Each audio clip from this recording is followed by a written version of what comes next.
নমস্কার বন্ধুরা, কেমন আছো সবাই? রিমায়রা অল ইন ওয়ান চ্যানেলে তোমাদের সকলকে স্বাগত জানাই।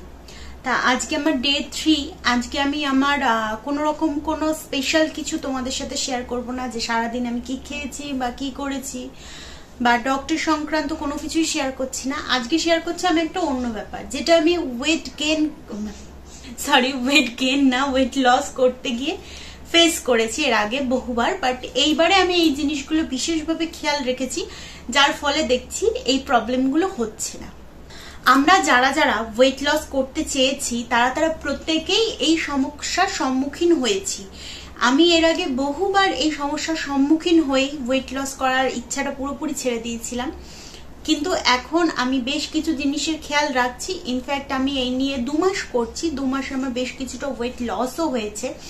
তা আমি এই জিনিসগুলো আজ আমি তোমাদের সাথে শেয়ার করতে এসেছি, যাতে তোমরা যারা যারা ওয়েট লস করতে চাইছো তারা এই প্রবলেমের সম্মুখীন হলে কিভাবে সেটা থেকে বেরিয়ে আসবে। তা ওয়েট লস করতে চাইলে সবার আগে আমাদের যেই প্রবলেমটা হয় সেটা হলো আমাদের প্রত্যেকেরই অসম্ভব হেয়ার ফল হয়, আর স্কিনটাও ভীষণভাবে ডাল রাফ হয়ে যায়। কারোর অত্যাধিক পিম্পল হয়, ব্ল্যাক স্পট হয়, আরো নানা রকম প্রবলেম হয়। কারোর তো নখও ভেঙে যায়। এই নখ ভাঙার প্রবলেমটা কিন্তু আমারও আছে। ওয়েট লস করতে গেলে আমি বিশেষভাবে লক্ষ্য করেছি আমার হাতের বা পায়ের নখ খুব হালকা ধাক্কাতেই বা যে কোনো কারণে ভেঙে যাচ্ছে। ইনফ্যাক্ট আমার নখ এখনো খুব ছোট ছোট। আমি কখনোই নখ বাড়াইনি আর ভবিষ্যতেও বাড়াবো না, কারণ আমি নিজের নখে নিজেকেই খিমচে ফেলি। ঘুমের ঘোরে হোক বা চুল কাতে গিয়ে হোক বা চুল আঁচড়াচ্ছি বা মেকআপ করছি, যে কোনো কারণে আমি নিজেকে নিজে খিমচে দিই। ওই ভয় আমি কোনোদিনও নখ বাড়াইনি বা কোনো রকম এক্সটেনশনও করিনি। যাই হোক, সে কথা বাদ দিলাম। কিন্তু যারা যারা এই 3টে সমস্যার সম্মুখীন হই এই ওয়েট লস করতে গিয়ে, তারা কি করে এটা থেকে বেরিয়ে আসবো, সেটাই আজকে আমি তোমাদের সাথে শেয়ার করব, যে আমি কিভাবে এই প্রবলেমটা থেকে কিছুটা হলেও রিলিফ পেয়েছি। তাহলে চলো শুরু করা যাক। আমরা যারা যারা ওয়েট লস করতে গিয়ে হেয়ার ফল আর স্কিন প্রবলেমের সম্মুখীন হই, তাদের মেন কারণ হলো জল ঠিকঠাক পরিমাণ না খাওয়ার। এর মধ্যে টপে তো আমি আছি, কারণ আমার শীত গ্রীষ্ম বর্ষা কখনোই জল তেষ্টা পায় না। It's true. আমি এমন না যে আমার জল তেষ্টা পাচ্ছে আমি চেপে বসে আছি বা কিছু। আমার যখন অনেকক্ষণ পর আমি রিয়েলাইজ করি যে এই গরমেও কেন আমি জল খাচ্ছি না বা শীতে হলেও জলটা খাওয়া উচিত, তখন আমি নিজে উঠে গিয়ে জল খাই। আদারওয়াইজ কিন্তু আমার জল তেষ্টা পায় না। এটা শুনলে তোমরা খুব অবাক হবে যে এই গ্রীষ্মে তোমরা যখন কেউ বাইরে থেকে আসো তোমাদের নিশ্চয়ই জল তেষ্টা পায়। তোমরা ঠান্ডা হয়ে 1-2 মিনিট পর নিশ্চয়ই জল খাও। আমি যদি জলটা না খাই আমার কিন্তু জল তেষ্টা পায় না, আমার কোনো রকম কোনো প্রবলেমও হয় না। এটা সত্যি। এই জানি না আমি কেন, আমার কোনোভাবে কোনোদিনই জল তেষ্টা পায় না। ইনফ্যাক্ট আমার চা কফির সেরকম একটা কোনো ক্রেভিংও নেই। আমি জানি না কেন আমার জল তেষ্টা পায় না। এই রহস্যের সমাধান তো আমিও করতে পারিনি। তোমাদের যদি কারোর এরকম কোনো প্রবলেম হয়ে থাকে, তোমরা আমার মতো যে কাজটা করতে পারো সেটা হলো ফোনে একটা অ্যালার্ম সেট করে রাখা। আমি একটা অ্যালার্ম সেট করে রেখেছি, সকালবেলা ঘুম থেকে উঠি তখন আমি 1 গ্লাস জল খাই। তারপর আদারওয়াইজ চা খাচ্ছি, কি কোনো কাজ করতে করতে কোনো খাবার খাওয়ার পর মুখটা ধুয়ে জলটা খাচ্ছি, সেগুলো খাচ্ছি ঠিক আছে, কিন্তু সারাদিনে অন্তত পক্ষে 3 লিটার জল তো খেতেই হবে সবাইকে। আর যারা যারা অতিরিক্ত ওয়েট আমার মতো, মোটামুটি 70-এর ওপার চলে গেছে যাদের ওয়েট আমার মতো, তারা তোমরা যেটা কি করবে, আমি এটা জানতে পেরেছি আমার ডক্টরের কাছ থেকে। ডক্টর আমাকে বলেছে যে প্রতি 20 কেজিতে 1 লিটার করে জল খেতে হয়। তার কারণে যারা যারা 70-এর ওপারে চলে গেছো তাদের মিনিমাম 3.5 লিটার জল তো খেতেই হবে। তোমরা চাইলে এর থেকে বেশি খেতেই পারো, বেশি খেলে তো অবশ্যই অনেক বেশি বেনিফিট পাওয়া যাবে। আমার তো মিনিমাম 3.5 লিটার জল তো খেতেই হবে। এটা ডক্টরের কথা, এটা কিন্তু আমার কথা নয়। তোমরা আমার কথা বিশ্বাস করো না। আমি তোমাদের যেটুকু বলছি সেটুকু টোটালটাই আমাকে ডক্টর বলেছে। ডক্টর আমাকে বলেছে, তার ফলেই আমি তোমাদের বলছি। আমি কিন্তু বাড়তি কোনো রকম ইউটিউব, ইনস্টাগ্রাম, ফেসবুক থেকে জেনে নিজের ওপর অ্যাপ্লাই করে তোমাদেরকে বলছি না। আমি যেটা বলছি পুরোটাই ডক্টরের কথার উপর বেস করে। এটা গেল জল। তারপরে আরো বেশ এমন কিছু খাবার আছে যেগুলো আমাদের ছোটবেলা থেকে মা, দিদা, ঠাকুমা, পিসি, মাসি সবাই খেতে বলেছে, যেগুলো আমাদের স্কিন আর হেয়ারের পক্ষে খুবই ভালো। এগুলো যেটা আমি শুনেছি, আমি জেনেছি, সেগুলো আমি তোমাদের বলছি। নাম্বার 1, মেথি। এই গ্রীষ্মের মরশুমে যদি মেথি, মৌরি ভেজানো জল আমরা খাই, সেটা আমাদের পেটের পক্ষে যেরকম উপকার, পেট ঠান্ডা রাখবে, শরীর ঠান্ডা রাখবে, সেকেন্ডলি আমাদের চুলের জন্যও কিন্তু খুব ভালো। মেথি আমাদের চুলের জন্য খুবই ভালো। আমাদের মা দিদাদের আমরা দেখেছি যে কিভাবে তারা নারকেল তেল বা অন্য কোনো তেলের মধ্যে মেথি ভিজিয়ে ফুটিয়ে সেই তেলটা ব্যবহার করতো। এটা চুলের জন্য তো ভালো, সুতরাং এটা যদি আমাদের পেটে যায় আমার মনে হয় সেটা আরো বেশি কাজ করবে। আমি এতদিন এমন একটা মানুষ ছিলাম যে এক্সটার্নালি যে কোনো কিছু অ্যাপ্লাই করতে ভীষণ ভালোবাসতো, সেটা কসমেটিক হোক কি কোনো রকম DIY প্যাক হোক, অয়েল হোক। বাট এখন আমি ডক্টরের সাথে পরামর্শ করে যেটা বুঝলাম, আমাদের ভিতরটা যত বেশি ক্লিন থাকবে বাইরেটা তত বেশি ক্লিন হবে। তাই আমি মনে করি এবার থেকে আমার স্কিন কেয়ার, হেয়ার কেয়ার যাই হবে সেটা পেট থেকে হবে, এক্সটার্নালি খুবই কম হবে। এক্সটার্নালি করতেই হবে, কারণ আমাদের বাইরে যা পরিবেশ সেটাতে এক্সটার্নালি না করলে তো হবে না। এক্সটার্নালি আমাদের অবশ্যই করতে হবে, কিন্তু 70% আমাদের করতে হবে ইন্টারনালি, আর 30% আমরা করব এক্সটার্নালি। এরপরে আমরা খেতে পারি আর একটা খাবার চুলের জন্য বিশেষ করে, সেটা হলো কারি পাতা। কারি পাতা আমরা রান্নায় দিতে পারি। কারি পাতা আমি যেটা করি, তোমরা আমার ডেলি ব্লগস যারা যারা দেখেছো সেটা জানো, যবে থেকে আমাদের বাড়ি থেকে কারি পাতা গাছটা এসছে, আমি ডেলি একটা করে স্ট্যান্ড ছিঁড়ি, পাতাটা ধুই, যে কটা পাতা হয় আমি ভালোভাবে চিবিয়ে নিয়ে খাই। এটা তোমরা দেখেছো, এটা তোমরাও করতে পারো। এটা তো চুলের জন্য করলে যাদের যাদের অতিরিক্ত মাত্রায় হেয়ার ফল হচ্ছে তারাও কিন্তু এটা থেকে রিলিফ পাবে। ইনফ্যাক্ট তোমরা যে দেখছো, এই যে জিনিসটা দেখছো, এটা কিন্তু কোনো রকম আমার লেয়ার লক্স কিচ্ছু না, এটা কিন্তু সম্পূর্ণ একটা বেবি হেয়ার। এই দেখো, এটা কিন্তু আমি তোমাদেরকে বলতে পারি, এটা আমাকে ডক্টর বলেনি ঠিকই, কিন্তু ছোটবেলা থেকে আমরা জানি এই জিনিসটা কিন্তু খুবই ভালো, খুবই উপকারী। এটা কিন্তু তোমরা খেতে পারো। 3 নম্বরে আমি বলবো, আমি যেটাকে রেখেছি সেটা হলো পুদিনা। এটা আমাকে অবশ্যই ডক্টর বলেছে। ডক্টর আমাকে বলেছে নিজের খাবারে পুদিনা বেশি বেশি করে ব্যবহার করতে, পুদিনা চা করে খেতে, অথবা পুদিনা আমরা যে শরবত খাই সেটাও খেতে পারি, অথবা যদি অত কিছু করার সময় আমি না পাই, ডাক্তার আমাকে বলেছে যদি তোমার বাড়িতে ফ্রেশ মিন্ট লিভস থাকে সেটা তুলবে, ধোবে, চিবাবে, খাবে, দ্যাটস ইট। এর থেকে বেশি কিছু করার দরকার নেই। তো পুদিনা PCOS PCOD যাদের আছে তাদের তো মাস্ট। এটা আমি বলবো যাদের PCOD বা PCOS আছে তারা তোমাদের লাইফস্টাইলে পুদিনাটাকে এমন ভাবে অ্যাড করে নাও যেন কোনোভাবেই না এটাকে বার করা যায়। আমরা যদি টানা পুদিনা খেয়ে যেতে পারি তাহলে কিন্তু আমাদের শরীরের জন্য তো উপকারের আছেই, এটা আমাদের শরীরকে তো ঠান্ডা করে। পুদিনার জল, পুদিনার শরবত আমরা তো গরমের সময় খাই। আর একটা যেটা PCOS বা PCOD রিমুভ করতে এটা কিন্তু খুব ভালোভাবে কাজ করে। আমার PCOS আছে, আমি তোমাদের বলেছিলাম, আমার সেরকম একটা কোনোরকম খুব একটা রিস্কি জায়গায় নেই, তবে আমাকে ডক্টর বলেছে ওয়েটটা লস করতে। আমাকে ডক্টর বলেছে তুমি যদি ওয়েট লস করতে পারো ম্যাক্সিমাম 20 কেজি, তবে তোমার PCOS অটোমেটিক্যালি রিমুভ হয়ে যাবে, তোমাকে কোনো রকম কোনো ওষুধ খেতে হবে না।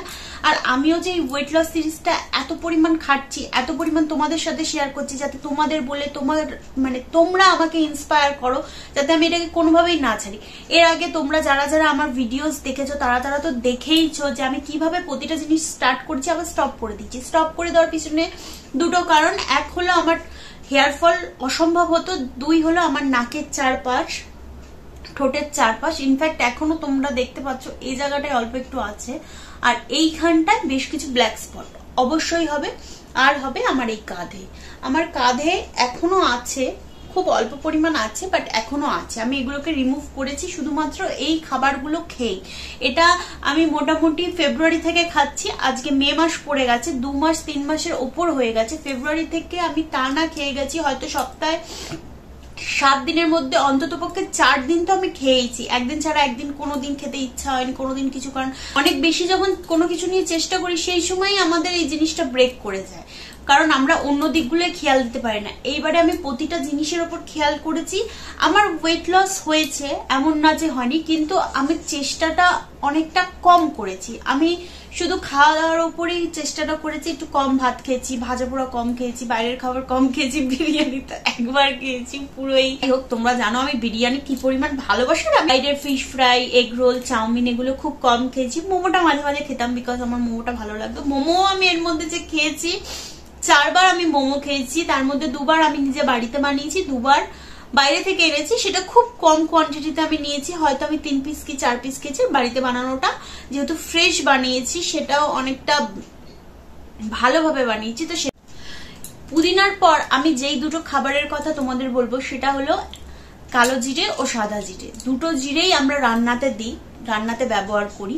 কালো জিরেটা বলবো চুলের জন্য, আর সাদা জিরেটা বলবো পেটের চর্বি কমানোর জন্য। যারা যারা নিজের পেটের চর্বি কমাতে চাও তারা অবশ্যই সাদা জিরে ভিজানো জলটা খেতে পারো। এটাও কিন্তু ডাক্তারের বলা, ডাক্তারের কাছ থেকে জেনেই আমি বারবার বলছি যে আমি ডাক্তারের পরামর্শ ছাড়া কোনো কিছু কিন্তু বলছি না। তবে প্রতিটা জিনিস ডক্টর আমাকে যেটা বলেছে যে কন্টিনিউ না করতে, একটার পর একটা মিলিয়ে মিশিয়ে খেতে, যাতে কারোর যদি কোনো রকম কোনো সাইড এফেক্ট থেকে থাকে কোনো জিনিসে, যদিও এগুলো সবই ন্যাচারাল জিনিস, কারোরই কোনো সাইড এফেক্ট হওয়ার কথা নয়, তবুও কারোর যদি কোনো রকম কোনো সাইড এফেক্ট থেকে থাকে তাহলে যেন কোনোভাবে সেটা বেড়ে না যায়। আমি যেরকম ভাবে খাই সেটা হলো, আমি একদিন জিরের জল খাচ্ছি, একদিন মেথির জল খাচ্ছি, একদিন পুদিনা খাই, একদিন কারি পাতা খাই, একদিন কতিলা খাই। এইভাবে আমি একদিন করে ব্যালেন্স করে করে খাই। আমি তোমাদের সকলকে বলবো যে প্রতিটা জিনিস ব্যালেন্স করে খেতে, কোনো কিছু কন্টিনিউ করে নিজের শরীরকে মানে কষ্ট যেন না দাও, সেটাই আমি তোমাদেরকে বলবো। এরপর আমি যেটার কথা বলবো সেটা আমি এবছর থেকেই স্টার্ট করেছি, আর মোটামুটি 2 সপ্তাহ হলো আমি খাচ্ছি, আর খেয়ে যথেষ্ট ভালো উপকার পেয়েছি। আমার শরীর মানে এই গরমে পেট যাতে ঠান্ডা থাকে সেটার জন্য আমি খাচ্ছি কতিলার সাথে বাতাসা মেশানো জল। আর এটা আমি ইন্টারনেট থেকে জানতে পেরেছি যে কতিলা যারা যারা খায় তাদের আমাদের যে হাড়ের ব্যথা, হাড়ের সমস্যা হয়, দুটো হাড়ের জয়েন্টের মাঝের যে জেলটা কমে যায়, সেইটা নাকি কতিলা খেলে ঠিক হয়। কতিলা আর অলিভ তো এখন পাওয়া যায় না, তাই কতিলাটা যারা যারা চাও তারা সপ্তাহে অন্তত 2 বার করে খেতেই পারো, কারণ কতিলা ভীষণ ঠান্ডা। আমিও সপ্তাহে 2 বার করেই কতিলাটা খাচ্ছি। কতিলার পরে আমি যেটা বলবো, সিজন ফ্রুট এই গরমে অন্তত 2টো করে ফল খাওয়া খুব দরকার। আর এর সাথে অবশ্যই ডাবের জল, আখের রস, লেবুর শরবত, এগুলো যদি খাওয়া যায় সেগুলো তো খুবই ভালো। আমরা প্রত্যেকে এই জিনিসগুলো জানি, মানে আমার মনে হয় না পশ্চিমবঙ্গে থেকে এমন কেউ আছো যে কটা জিনিসের নাম বললাম সে কটা জিনিস জানি না বা কিছু করি না। বাট এই ফ্যান্সি জিনিসপত্রগুলো এসে আমরা এগুলো করা মোটামুটি বন্ধই করে দিচ্ছি। কিন্তু আমি এই কদিন মানে মোটামুটি আর 6 মাস ডক্টরের সাথে আমার পিসিওডি নিয়ে এত বেশি আলোচনা করেছি, এত ডক্টর দেখেছি। তোমরা যারা যারা আমার ব্লগ দেখেছো তোমরা জানো যে আমি কত ডক্টরের সাথে পরামর্শ করেছি। একটা ডক্টরের কাছে আমি থেমে থাকিনি, আমি বহু ডক্টরের পরামর্শ নিয়ে যা বুঝলাম প্রত্যেকে আমাকে একই কথা বললো, এক্সারসাইজ করো, ওয়েট লস করো। তা আমি এক্সারসাইজটা তো করিনি, আমি জাস্ট আমার ডায়েটের মাধ্যমেই আমার ওয়েটটাকে বেশ অনেকটা লস করেছি। মোটামুটি 4 কেজি মতো আমার কমে গেছে শুধুমাত্র ডায়েটের মাধ্যমে। আর আমি যদি এর সাথে এক্সারসাইজ করতে পারি তবে তো আরো তাড়াতাড়ি আমি ওয়েট লস করতে পারবো। তা আমার চেষ্টা আছে, নেক্সট উইক থেকে আমার চেষ্টা আছে ডায়েটের সাথে সাথে এক্সারসাইজ করার। কারণ শুধুমাত্র আমি যদি ডায়েটের ভরসায় করতে থাকি একটা পর্যায়ে গিয়ে আমি গিভ আপ করে দেবো, আমি জানি। কারণ ডায়েট করে যে মানে রেজাল্ট আমি পাচ্ছি সেটা খুবই কম পাচ্ছি, আমার মনের মতো হচ্ছে না। ইচ্ছা আছে আমার অন্তত এই বছরের শেষের মধ্যে আমার যে ওয়েটটা হওয়া উচিত আমার হাইট অনুযায়ী সেই ওয়েটটার করবই, আমার এটা ইচ্ছা আছে। তা সেই জন্য আমি এর সাথে সাথে আরো এক্সারসাইজটা অবশ্যই করে অ্যাড করছি। আমি এখনো একটা চার্ট বানাইনি, আমাকে ডক্টর একটা ডায়েট চার্ট দিয়ে দিয়েছে। আমি নেক্সট ভিডিওতে তোমাদের সাথে সেই ডায়েট চার্টটা তো অবশ্যই শেয়ার করব। আর আমাকে বেশ কিছু এক্সারসাইজও সাজেস্ট করেছে, যোগাও সাজেস্ট করেছে, আমাকে বলেছে জিম জয়েন করতে। বাট আমার বাড়িতে একটা মেশিন আছে, তোমরা দেখেছো, মেশিন থাকতে আমি জিম তো আর আলাদা করে জয়েন করবো না। আমি ইউটিউব দেখে গাইড নিয়ে ডক্টরের সাথে কথা বলে সমস্ত কিছু করে আমি বাড়িতেই যা করার করব। আশা করছি আমার টপিকটা তোমাদের কাছে একদম ক্লিয়ার হয়ে গেছে যে আমি তোমাদের কি বোঝাতে চাইছি। আমি তোমাদের এটাই বলতে চাইছি যে যে ফ্যান্সি জিনিস তোমরা ধরে চলছো সেই সমস্ত ফ্যান্সি জিনিস তোমরা ছেড়ে দাও আর ন্যাচারাল জিনিসে ফিরে এসো, তাহলে দেখবে খুব তাড়াতাড়ি তোমরা ওয়েট লসের ক্ষেত্রে রেজাল্টটা পাবে। অবশ্যই ওয়েট লস, ন্যাচারাল জিনিস অ্যাপ্লাই করো, দেখবে খুব তাড়াতাড়ি ওয়েট লস করতে পারবে। এটা আমি বুঝছি, আমি করছি। আজকের মতো ব্লগটা এখানে শেষ করছি, দেখা হবে অন্য কোনো ব্লগে, অন্য কোনো ভিডিওতে। আমার ভিডিও যদি ভালো লাগে তাহলে লাইক কমেন্ট শেয়ার করতে ভুলবে না, আর দেখতে থাকবে রিমায়রা অল ইন ওয়ান চ্যানেলটা।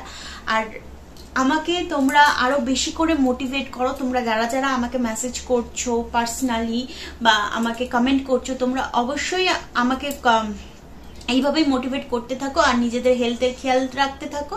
দেখা হবে অন্য কোনো ভিডিওতে। সবাই ভালো থাকো, সুস্থ থাকো, টাটা।